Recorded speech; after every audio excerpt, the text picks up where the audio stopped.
So welcome back to another rebuild here on NBA 2K25 Next Gen. In today's video, we are back with another episode of our prospect rebuild series, and today it's Ace Bailey to the Philadelphia 76ers. In some ways, the Sixers are at a bit of a crossroads. There is the old and there is the new. Of course, Joel Embiid leading this team, another really kind of unfortunate injury-riddled season. They made the big blockbuster signing last offseason, adding Paul George, and to that point, it has kind of been a disaster so far. But the good news is they landed the number 3 overall pick in the 2025 NBA draft. Many people, including myself, think it's possible they may trade the pick, try to go all in now and compete for a championship, and there are others who do think it's possible that maybe they draft Ace Bailey with this selection. So that's what we're here doing today. I got a couple different comments suggesting this one. I really do appreciate all the feedback, and it's certainly a very interesting fit for Philadelphia. Of course, as always, let me know any other video ideas down below in the comment section. As I've mentioned in pretty much all these pre-draft prospect rebuilds, we're only going to be doing about 5 or 6 total before the draft. So if there's any you really think are a good fit and really want to see before we do get to that draft, let me hear it all down below in the comment section. But excited for this one today. On paper anyways, the 76ers roster is really, really good. It's certainly much better than what you typically get with a 3rd overall pick. So hopefully a championship can be brought to Philadelphia today. All right, now here in the 2025 offseason, as you can see, I have streamlined a bit of this process. We have already gone through the draft. That's kind of just because I didn't want to make sure. I wanted to ensure the Philadelphia 76ers got Ace Bailey. I didn't want to have to go through the whole process with you guys, do any sort of trades, anything like that. Nonetheless, we are here. So I took Ace Bailey 3rd overall, as I suspected is a possibility that Philadelphia may actually do in real life. And then the CPU drafted JT Toppin for me with the 5th overall pick in round number 2. I don't know if he'll play, but of course, this is Ace Bailey's rebuild. So at this point in time, let's talk about the roster and what we're currently working with. Because, of course, as I mentioned in the intro a little bit, kind of a little bit of a tale of 2 cities, if you will. There are 2 roads, and somebody is going to have to decide which one they go down. Because there's the current gen here with Joel Embiid, obviously Paul George, you got, guys like Kelly Oubre Jr. There are veteran players on this team who are certainly look to compete. And then there are some younger players like the Tyrese Maxeys of the world, Jared McCain, obviously Ace Bailey now, who are kind of more the future of Philadelphia 76er basketball. So let's see if we can combine those today and hopefully result in a championship within our 3-year window. But starting out here at the point guard spot, I mentioned Tyrese Maxey of one of the young future building blocks of this team. He's already really damn good, so if this team is competing for a championship, that's not something they're going to have to worry about. Tyrese Maxey is going to be an incredible player in this league for a really long time. Behind him, Jared Butler, who's 24 years old. He's a 75 overall. Looks to be a free agent. It's certainly a spot we could eventually upgrade. The shooting guard spot, Quentin Grimes was fantastic for him. I do think he's somebody they'd be interested in bringing back this offseason.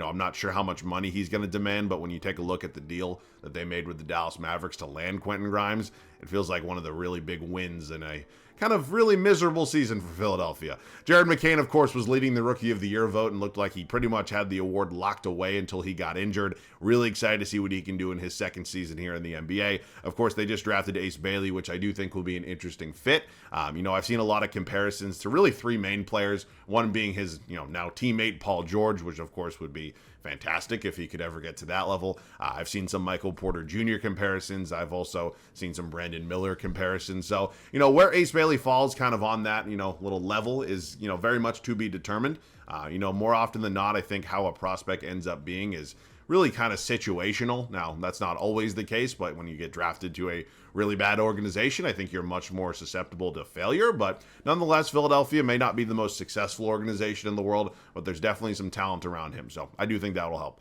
Lonnie Walker, the 4th here as well, probably not a long-term piece. The small forward spot, the Paul George signing at this point is not looking good. He was not good for Philadelphia really at any point throughout this season. Of course, here today in an unrealistic rebuild, we're not going to have to worry about that too much. But, if I'm Philadelphia, I'm thinking about attempting to find a way to get off this PG deal. I'm not saying he's a complete bust for them and he's going to be completely useless. It's not that level, but you know what? I don't know how much better it's going to get, and I don't know how much healthier Paul George is going to be throughout an 82-game season. So, PG's been really good in this league for a really long time. You think about him departing the Los Angeles Clippers because they couldn't come to terms, and ultimately it looks like a really big bullet that the Los Angeles Clippers did dodge. So we have to figure out what we want to do with him here today. Kelly Oubre Jr. is somebody I would not be surprised if they ended up bringing back. Got a 21-year-old Justin Edwards, and then Ricky Council, the 4th year as well. The power forward spot somewhere we're going to have to eventually consider a few upgrades. I don't have any problems with Gershon Yabusele. I thought he was actually a pretty nice fit for them. I was actually surprised they didn't consider any deadline trades for him. I thought they could have, maybe at least got a first-round pick in return, but they ended up hanging on to him, and I believe he will be a free agent. Of course, here in 2K, we just drafted JT Toppin.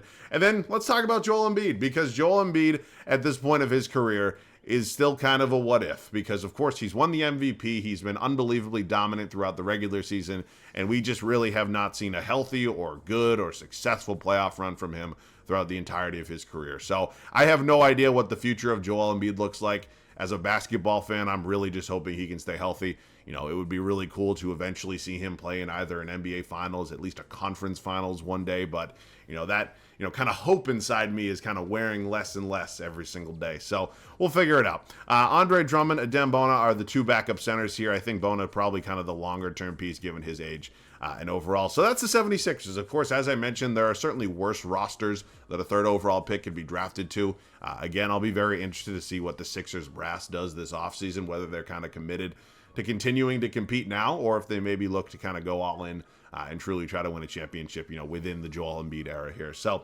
nonetheless, let's get into it. Ooh, I did not know Kelly Oubre had a team option. That's really nice. Drummond declines his $5 million player. Edwards, Butler, and Lonnie Walker. Why the hell not? Again, unrealistic rebuild. Please keep that in the back of your mind. Jeff Dowden, not going to get the qualifying, but Yabusele and certainly Quentin Grimes, we will extend those out to them as well. Okay, here in free agency, Grimes has 3 offers, none of them, real contracts. He's asking for about $25 million, which, quite honestly, I feel like that's a pretty fair price tag in today's NBA. About 4 years, $100 million total for, a player of his caliber. Feels like it's a pretty good value. So we'll offer him that. And then Drummond, I think I'll probably let go. He's still a fantastic rebounder, but outside of that, I think I'd rather keep this team, a little bit younger. So we're going to bring back Quentin Grimes, 4 years, about 113 million bucks. Certainly not the end of the world. And again, we'll be able to match whatever contract Yabusele does end up getting. So, I don't hate the spot we're in right now. Again, we're going to have to make some decisions, and I do anticipate at least one major trade before we head into year number 1. We have officially found a way out of the Paul George contract. Ultimately, I kind of stand by everything I said earlier on about Paul George. I do think there's a way out there that he ends up not being one of the worst contracts in basketball, but ultimately here in 2K anyways, he's 35 years old, he's an 83 overall, he's going to do nothing but regress. He has 2 years left and then a player option for 50 some odd million in the third year. It's just never going to be a long-term piece for me. So sending him and Justin Edwards to the Brooklyn Nets. In return, we're going to land ourselves Cam Johnson and Noah Clowney. Of course, we were looking for a slight upgrade at the power forward spot anyways, so Johnson is going to slide in there, and I think he'll be a really nice option for me. Of course, getting Noah Clowney as well is certainly not bad. We do have a qualifying offer still out on Gershon Yabusele, but we'll have to sort out what we want to do behind Cam Johnson at some point in time. And also, let me be clear, if the Sixers are able to move off of PG's contract, it's going to be a lot more to pay than ultimately giving up Paul George and Justin Edwards or whoever it was. I moved Ace Bailey to the small forward spot, probably where he'll end up in real life anyways. He went up to an 81 overall. That's pretty cool to see. It's going to be him and Kelly Oubre there as my 2 small forwards. Of course, we have Quentin Grimes, Jared McCain here as my shooting guards. I wouldn't mind trying to upgrade the backup point guard spot. So, if there's a way I can move Jared Butler and maybe Lonnie Walker. Ricky Council still has the year of team control, so maybe not him. I know we just drafted Toppin, but honestly, I don't really need him. I mean, if there's a point, like Deuce McBride could make some sense for me. TJ McConnell, former 76er. All right, I know TJ's going to regress. I know that for an absolute fact, but you know what? I think he'd be a really nice fit with this team, even if it is only, kind of a short-term thing. Of course, getting a draft pick back as well. So at this point, I think what I'm really just going to wait for is Yabusele to accept some sort of contract. Again, I don't think we have any sort of rights on him, so we'll really just have to match whatever he gets, or of course he'll end up accepting his qualifying. So I will see you guys at the start of year number 1 with this rotation. It's year 1 here in Philadelphia, and we are officially ready to go. The starting 5 has been established, and there is one interesting decision in there. Of course, as you can see, Jared McCain lining up in our backcourt next to Tyrese Maxey. I'm doing this for a couple reasons. First and foremost, it's what 2K recommends. They recommend I start McCain over Grimes, even if the minutes does not show that. Second, and more importantly, I think his development will go a whole lot smoother if he's in the starting 5 playing, 33 minutes a night, rather than coming off the bench as a 6th man. I have no idea what Philadelphia will ultimately do in real life if they do end up bringing Quentin Grimes back, but I know Jared McCain is a really bright spot for this team, and they definitely do not want to hinder his development. Ace Bailey starting out here at my small forward spot, of course, made the trade, added Cam Johnson, and then still have Joel Embiid, who is regressing, something to definitely keep in mind as we go through the years of this video, because it's something I've seen before, and I definitely do not want to let it get out of hand, at least too much. Bench unit, of course, will be led by Quentin Grimes. Got got Kelly Oubre Jr. behind him. TJ McConnell, who is regressing a bit, but that was what we expected. Gershon Yabusele, who actually picked up his qualifying. And finally, Adem Mona will be backing up Joel Embiid. So, of course, here in 2K, in an unrealistic rebuild, we don't play with injuries on. There's no fatigue. There's really no anything like that. So, all 10 of these guys playing 82 games. Of course, Nick Nurse leading the charge here. I easily expect playoffs, especially here in the Eastern Conference, and hopefully, honestly, competing for a championship. I'll see you guys at the end of the first season. I don't know if I'm losing my damn mind, but I had some pretty high expectations for this team in year one, and oh boy, did they not meet them. 36-46. That is the final record here. And to make things worse, our first round draft pick goes to the Oklahoma City Thunder unless it is in the top 4. So what a wildly disappointing first season here in Philadelphia. Again, stop me if you've heard that one before. SGA winning his second career MVP, got Cooper Flag Rookie of the Year. He is a Dallas Maverick. DiVincenzo off the bench in Minnesota. Giannis wins Depoy. Dalton Connect Most Improved. Luka Clutch Player of the Year. And Chris Finch, your Coach of the Year. So yeah, there's really no way to make this into a positive. We were absolutely dreadful. We were the 11th seed here, so unless we get really lucky in the lottery, we are just not going to get our draft pick. And that would mean that the Oklahoma City Thunder are going to get another young blue chip prospect to add into the mix. On paper, nothing really is jumping out at me as super disappointing. Embiid scoring is down a little bit from where he was at his peak, but ultimately he is older. Obviously, the injuries. And there's some more scoring here. So, I'm just really disappointed. I think it's a pretty good rookie season out of Ace Bailey. Jared McCain maybe a little disappointing, but ultimately he is kind of the fourth option. Johnson, Kelly Oubre. Grimes wasn't great. He was a sixth man playing 20 minutes a game. Oh, boy. All right, so you know what? Some decisions will have to be made this offseason. It didn't seem like we had any real facilitator of the basketball. That's something we'll certainly need to address. But really no way to slice it other than that we were terrible and we sucked. Oh, boy. Timberwolves versus Pacers finals. I'm not gonna lie to you. I hope we get a Timberwolves versus Pacers finals. That would be elite hoops. All right, man. It is the Minnesota Timberwolves winning it all, and Anthony Edwards is your finals MVP. Okay, LeBron James officially calling it a career. Oh, my God. Al Horford, please do not go to the Lakers.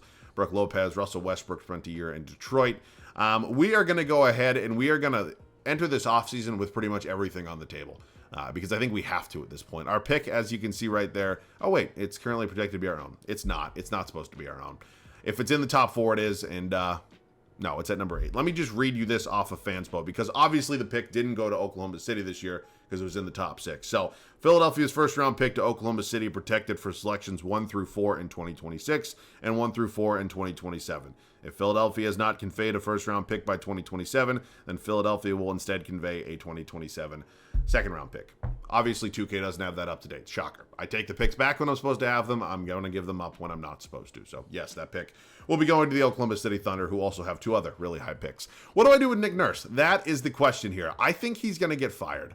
I think given the talent that's on this team, it easily should have been a playoff team. Now, I'm not super high, super low on Nick Nurse as a head coach. I think he's just kind of a middle-of-the-pack NBA head coach. There's nothing that jumps out at me a lot about him, but I do think moving on from him, kind of wiping the slate clean, maybe going after a guy like Jason Kidd, just somebody else who's, an elite option out there.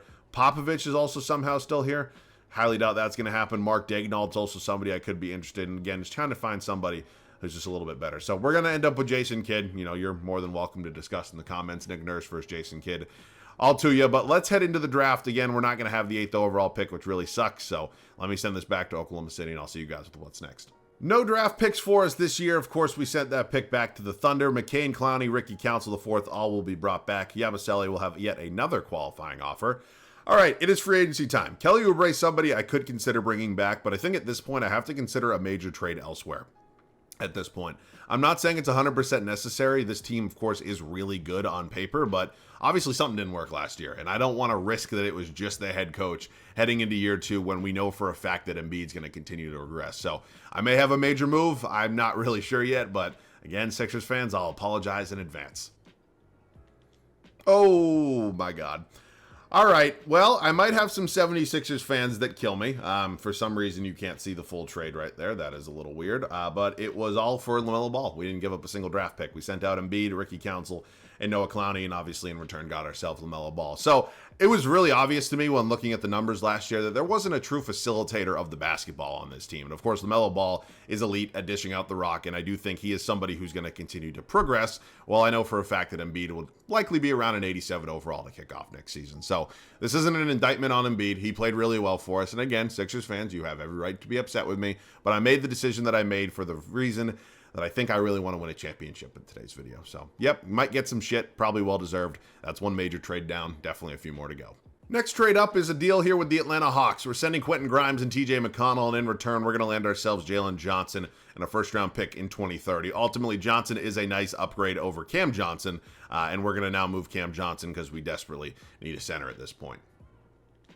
Okay, we just gave up a lot, but we were able to land ourselves a new starting center. Cam Johnson and Dembona, 3 future first-round picks, and in return, we got ourselves Jared Allen. All right, I think obviously we've trimmed out a little bit of the elite depth that we had with this team. Jared McCain likely going to slide into a 6-man role. I know I mentioned last season that it was really awesome having him in the starting lineup, but he'll move into a 6-man role. Everybody else will remain the starters and, well, the new people as well. And then we got to work on rebuilding this bench a little bit. I think it kind of goes without being said.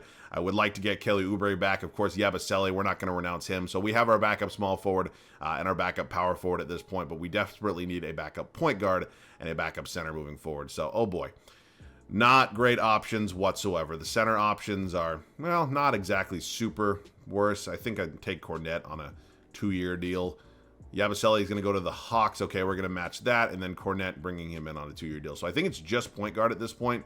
All right, that's not too bad. What I actually could do is kind of have Jared McCain run a combo guard off the bench. It's really rare that I run a 9-man rotation, but I think I'd rather play McCain like 25, 26 minutes a night rather than have some scrub play behind LaMelo Ball playing 10 minutes. So you know what? I actually think that's the way we're going to do it. It's a little risky. I fully understand that, but playing your best players more minutes tends to work out best in the long term. So 9-man rotation heading into year number 2. I'll see you guys at the start of it. Quite honestly, I have no idea if this is going to work or not. It's very risky. We kind of know that, and I think that it's going to, but I'm really hoping that this pays off. LaMelo Ball, Tyrese Maxey, Ace Bailey, Jalen Johnson, and Jared Allen bench unit. You got 28 minutes a night here for Jared McCain leading the charge. So, you know, it's not starter minutes, but it's about as close as you can get. Behind him is going to be Kelly Oubre Jr., Gershon Yabusele, and finally Luke Cornette rounding out this 10-man rotation. So, you know, I'd say we lost a little bit of our quality depth, but ultimately I think the starting 5 is better than it was a season ago. Of course, some nice development here out of Ace Bailey as well. So, really hoping this thing works, because if not, I'm going to have Sixers fans getting very mad at me, and, you know, for good reason at that point. So, see you guys at the end of the second season. Whatever we did, 2K seemed to be a pretty big fan of it, because we had the greatest season in NBA history, 75-7. Now, of course, I've done this before, and it has led to early playoff exits, which vastly disappoints me. But nonetheless, we're feeling pretty good right now, and I definitely do not want to be a little too pessimistic. It is another MVP for SGA. AJ Debance ends up in Portland. He wins Rookie of the Year. Casper's 6th man. Really? No love for our guy, Jared McCain? Okay. Wemby wins Deep White. Jamal Shed wins Most Improved. Steph Curry, Clutch Player of the Year. And obviously, Jason Kidd, Coach of the Year. So, we're in the playoffs. We have the best record in basketball. I think that kind of goes without being said. It's interesting. I'm not sure what it was, which one of the moves, if it was all of them combined that led to this absolutely insane season. But obviously something is working out really, really well for us. Rebounding department, Jared Allen, then assist going to be LaMelo Ball. Nice facilitator of the basketball. All right, it is the Miami Heat here in round 1. Tyler Hero, Josh Christopher. Yeah, I mean, that's nice, but thanks for coming. All right, Celtics in round 2. Drew Holiday, Derek White, Jaylen Brown, Jason. They have... Give me a fucking break, 2K. I mean, for the love of God, why? Why? I thought we got rid of this shit back in like 2K17. Why do veteran players sign for like mid-level exceptions? It's the stupidest fucking thing in the world. I'm not allowed to sign them. You don't give me that option. I'm sure Kevin Durant wouldn't have minded taking his talents to another 70-plus win team, but no, he has to sign with the Celtics. Oh, and Vucevic is here because somehow the Celtics had another $25 million to allocate. I mean, for the love of fucking Christ. I mean, we're probably still going to beat them, but okay. Why? Why is that even a possibility? It's so stupid. Either let nobody do it or let everybody do it. All right, it is the 6-seed Chicago Bulls. Thanks for making it. It was a fun run for you. All right, and we are taking on now 3-time MVP Shai Gilgeous-Alexander in the Oklahoma City Thunder here in the NBA Finals. So they have not made any major changes. Mitchell Robinson is here. Cameron Boozer, Darren Peterson. They have so much talent off that bench unit. All right, we split the first 2 at home, win game 3 on the road, lose game 4, win a big game 5, and we are heading back to Oklahoma City. Let's see if we can get this done. I do not want to go back to Philly for game 7. I would rather just get the championship right now. All right, back and forth affair. Looks like we pretty much have this one wrapped up. I'll see you guys in there. What a fourth quarter. Holy shit. With under 3 minutes to go, we are in firm control here of game 6. Of course, we are feeling very good at this point in time. You know, it's pretty much all said and done. I don't think it would be possible, even for somebody as bad as I am at this game, to blow this lead. So let's just see if we can. Ooh, nice rebound there. What in the everlasting fuck was that? Okay, it worked. I'm not going to complain. Let's just see where we're at. I mean, when you think about the moves we made this offseason, obviously they were risky. Joel Embiid has been the face of Sixer basketball pretty much since he was drafted. He was kind of the entirety of the thought process behind the process, and of course that has not worked to this point. Now, we moved off him. I understand some Sixers fans are going to be very angry. I fully understand that. I am curious, though, for the Sixers fans that are watching this, if your team was to find a Joel Embiid trade, you know, I don't know who it would be for, what that return looks like, but would you be okay with that, considering his injury history, considering what that contract is moving forward? Would you be okay potentially getting off of Joel Embiid? I understand that's, you know, a lot easier said than done, and probably depends a lot on what the return is. But, you know, when I think about Embiid, you can't really rely on him for much at this point. Like, you know he's going to have injuries. You understand that his game is still pretty good when he's on the floor and healthy, but really, how often is that going to be at this point? So, you know, for me, if I'm Philadelphia, of course, you know, got lucky with the 3rd overall pick, still have a really nice young nucleus of talent. I don't think it's the worst thing in the world if you could hypothetically get off of the Joel Embiid contract. So again, it's been your franchise player for years, almost a decade at this point. I understand why you might be a little hesitant to do that, but you know, moving forward for the Philadelphia 76ers, I don't think hitting a partial reset button with the young guys you have is the worst idea in the world. So that's just my thought process. We're going to be winning a championship here. What a beautiful 180 year over year. End up being absolutely dreadful in year 1, missing the playoffs, just completely disappointing, to the greatest season in the history of basketball here in year 2. All right, man, we're going to do one more season. I know there's been a couple 2-year rebuilds recently. My apologies for those. I know everybody enjoys the 3-year one. So we are going to head into the 3rd and final season, and probably not going to make many major changes here, if I'm being completely honest with you. Keeping Jason Kidd as our head coach. I don't think we're going to have any draft picks this year, but let me just confirm. Well, we have the Mr. Irrelevant pick of the NBA draft, if you will. That's fine. Let's head up to team player options here. McCain and Bailey, of course, both going to be brought back. We're good there. And then, do we have any free agents? I don't really think we do. That being said, I wouldn't mind finding a little upgrade on the bench, whether it's, you know, a Yabusele replacement, a Cornette replacement, maybe even Oubre. He might continue to regress. You know, I might consider some things. So, you know, looking here in free agency, there's really nobody that's jumping out at me like crazy. I actually wouldn't mind taking a flyer on Jonathan Isaac. I think, you know, given his age and his defensive abilities, it's not the worst idea in the world. So we're definitely going to have at least one more trade. The Utah Jazz are willing to deal us Cody Williams for Gershon Yabusele, Luke Cornette, and a future first-round pick. Now, if it's any other year, I probably don't make this deal, but ultimately, we're getting a little bit younger on the bench. Even if Cody Williams isn't the perfect piece in the world, I do think it's an important thing to do. So, Kelly Oubre Jr. probably gone at this point. See if we can find ourselves a new backup center for him and 2 first-round picks. Again, we don't need a superstar here, but just somebody who's like, I don't know, somewhat decent. Like, I can't find like an 80-some-odd overall, really? Okay. Let's filter this by centers making like 12 million or less. Again, I don't need a superstar, just somebody who's like high 70s, low 80s. That's really all I'm asking for at this point. So Klingon probably not happening. Where, yeah, these guys are probably just a little too good. Like Zach Collins, this would be perfect, like totally fine. All right, luckily this is year 3 we're heading into. I can give up the draft picks and not really have to worry about it. Thank you very much, Memphis. 9-man rotation once again. I'll see you guys at the start of the final regular season. Last year, we obviously completed the greatest regular season in NBA history. This year, we are looking to go back-to-back and hopefully build upon that legacy we have now set in place. It is once again a 9-man rotation. The starting 5 remains exactly the same. LaMelo Ball, Tyrese Maxey, Ace Bailey, Jalen Johnson, and Jared Allen. Bench unit, Jared McCain, got Cody Williams in here now, Zach Collins, Jonathan Isaac rounding this one out. So, you know, again, there weren't many major changes. I think the bench moves that we did make are nice upgrades, but ultimately, it's going to be all about this starting 5 and the 6-man, of course. See you guys at the end of the final regular season. We somehow improved on last year. 76-6, one game better than the greatest season in the history of basketball. We do have a new MVP. This time it is Luka Doncic. Tyron Stokes, Rookie of the Year in Memphis. You got Giddey coming off the bench in New Orleans. Wemby wins another DPOY. Cam Christie, Most Improved. Cam Thomas. Jason Kidd, once again, Coach of the Year. I don't really know at this point. Obviously, 2K is liking what we are doing. This is not the first time we've won, 75-plus games, but 3 guys averaging damn near 21 points a game, which is such a fantastic, fantastic team. All right, I really, hypothetically speaking, should not have to be worried about anybody. I mean, okay, well, I was actually a little scared. We lost game 1 in round 1. We should not, on paper, have to really think that any of these teams can beat us. We continue losing game 1 in every single series. Indiana scares me. That I'm not going to lie about. That team could be potentially dangerous. We're up 2-1 right now. We go up 3-1. Once again, we win in 5 games. And it is a rematch of last year's finals, even if they did not give Luka Doncic, or even if they did give Luka Doncic finals MVP or conference finals MVP. This team is incredibly scary. There is no denying that. So let's see what happens. Can we beat the Oklahoma City Thunder? Well, looks like we... Good God, man. What a team. What a team. All right, this one was fun. Of course, as I've mentioned now, it's, I said this in the Spurs rebuild the other day. When you start off with a team that's already, as talented on paper, like the Sixers, like the Spurs, for a prospect rebuild anyways, obviously it becomes a lot easier. But still have to do it, still enjoy it, and I think you guys can see we put together a pretty good team. So hopefully you guys enjoyed. Of course, let me know any other prospect rebuilds, pre-draft in the comment section.